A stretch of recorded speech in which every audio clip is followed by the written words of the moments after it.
9,292 ఎకరాలు నీ అత్త సొమ్ము అన్నట్టు, నీ అబ్బ సొత్తు అన్నట్టు ఇలా సంతర్పణ చేస్తున్నావు. ఎవరి సొత్తు? ఎందుకు అడుగుతావు? వెనక సగం ఇచ్చేయమని అడుగు, డిమాండ్ పెట్టు. 50% land should be given back. కట్టు, అందులో ఇందిరం ఇల్లు కట్టు, హాస్పిటల్ కట్టు, పేదవాళ్లకు మరి బ్రహ్మాండంగా ఇల్లు కట్టి మేము వద్దంటున్నామా? శ్మశాన వాటికలకి పార్కులు కట్టు, ఇది ఏది వద్దంట. హైదరాబాద్ లో ఇంచు జాగా దొరకదు. చూస్తున్నాం, హైడ్రా తెల్లారు లేస్తే రాచకం.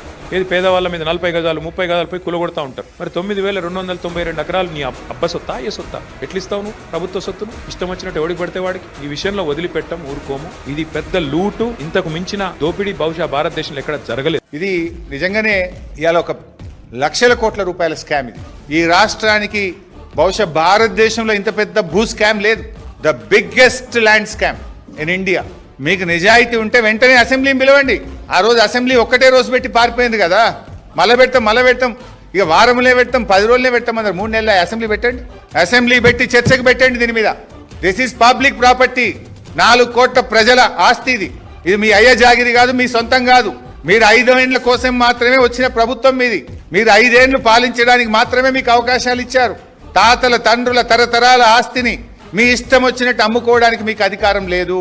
రేపటి భవిష్యత్ తరాలను దృష్టిలో పెట్టుకొని పాలన చెయ్యాలి. కానీ మీ ఇష్టం వచ్చినట్టుగా ఈ భూములు అమ్ముతామంటే బీఆర్ఎస్ పార్టీ చూస్తూ ఊరుకోదు. అసలు నేను వచ్చినో లేదో కుర్చేడుంది, ఇల్లాడుంది, కుర్చేడుందో నేను చూసుకొని సర్దుకొని ఆ కుర్చీ పెద్ద ఉందా చిన్న ఉందా, ఇది నేను అందులో ఫిట్ అవుతున్నానా లేదా అని ఇటు చూసుకునే లోపల అప్పుడే బాబా మర్దులు ఇద్దరు చెరో దిక్కు వాయిస్తూనే ఉండ్రు.